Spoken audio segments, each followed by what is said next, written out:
Alright, y'all, we're going to do a video here for setting up the iFly Max to try to match the Southwest Max aircraft as closely as possible.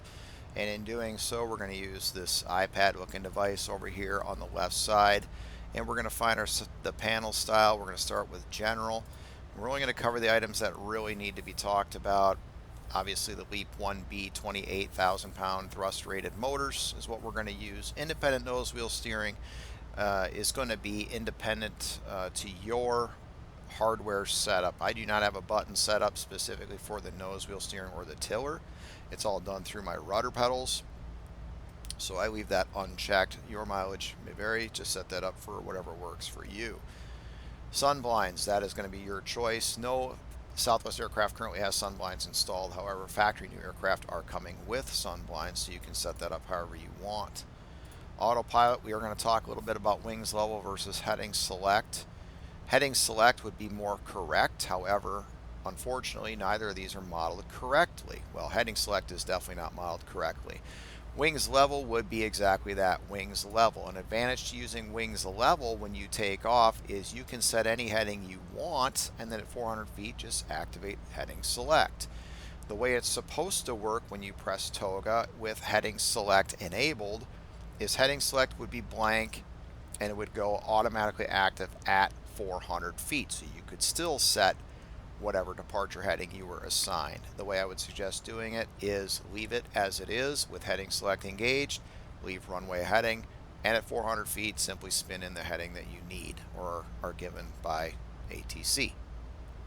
Sadly, it is not modeled the way it really is in our aircraft. Other two I want to talk about at the bottom of the page here, toga to LNAV, go around roll mode. So when we have an approach selected, we'll say that our runway is here. What you'll see is the blue or cyan misapproach procedure perhaps, and you'll see LNAV in white here in the FMA, meaning it's armed. Once we press toga, we activate the misapproach procedure. LNAV would go active as it shows here, and then we would be flying that misapproach procedure in LNAV. That's what we want to see. So leave that checked. That's correct. Enable VNAV altitude. This one's a tricky one. We're going to leave that disabled. If that was enabled, what we would see here instead of what we'll do here is we will climb the aircraft. Currently, we are at 37,000 feet. We're going to change our cruise altitude to 38,000 feet, and what you would see, instead of altitude hold, you would see VNAV altitude. All right, but we don't have that checked. We've got the correct option, from what I would say here. Now, when I roll this altitude up, that would stay in VNAV. VNAV altitude would stay, and to climb, I would simply press altitude intervention. But without that option checked in the iPad, this is how it would look or should look. When I change to altitude, it should stay in altitude hold, and I simply press VNAV to initiate the climb. And it will do so. It's powering up and it's starting its climb. So that's what you want to see there. VNAV, enable VNAV altitude, we'll leave that unchecked.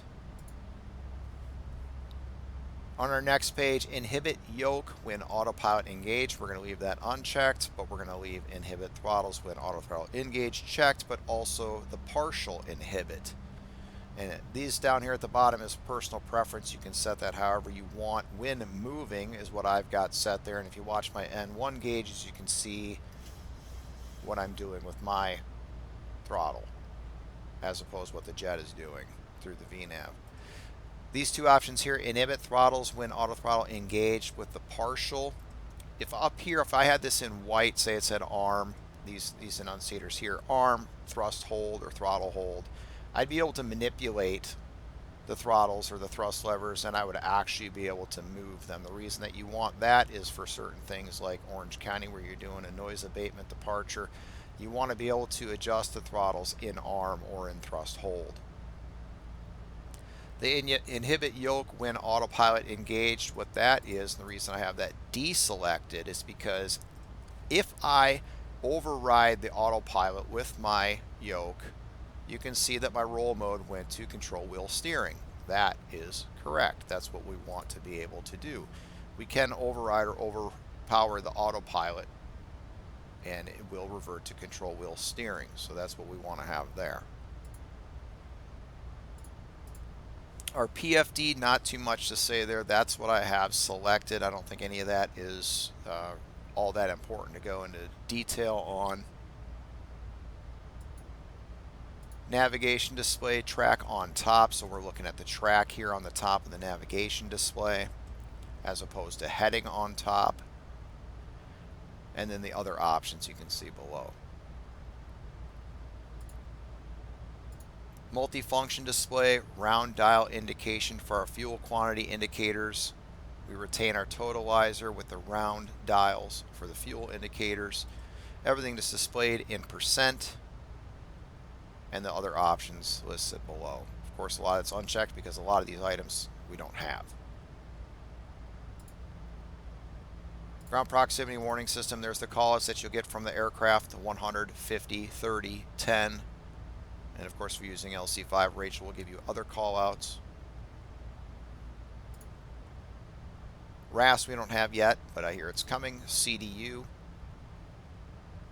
Those are the options that we have there. Now, others may have enable CDU data input delay effect, and that's just how fast the numbers and letters are entered into the scratch pad. Personally, I find it just to be annoying because it's slow and it's a little cumbersome, so I leave that turned off. Miscellaneous, we're going to skip one for a second here. Miscellaneous, page 1, has to do with items in the cabin. Auto set fuel pumps would not be very realistic. What that would refer to is if you had center tank fuel and you had your center tank pumps on, once those little pressure lights came on, they would automatically turn off for you. Page 2, sync captain and FO mins and baro. I think this is fine to have. As you set your baro or you set your altimeter setting here, you can see that it's synced over there to the FO's side. No problems there. And of course, there too, I would leave off. Headphone simulation depends. Do you want to have it quieter as if you're wearing a headset? And then last but not least, the other systems, fast alignment, realistic alignment. In reality, one should use realistic alignment. But if you're impatient like me and you want to get going instead of waiting on these things to happen, then fast alignment may be for you. Realistic mode for the parking brake is how we're going to want to set that. And basically that parking brake, the way that works is you have to fully depress the pedals to engage the parking brake, let go of the pedals. Parking brake stays engaged. To release the parking brake, simply depress the pedals and release. And you can see the lever drops there for the parking brake. Last thing to mention here, a lot of contention over whether or not it's a Vickers or ABEX pumps. What I'm going to tell you is I don't think it makes one bit of difference because I don't think it's modeled properly anyway. I'm going to read you something here. Option for ABEX electric motor driven hydraulic pumps.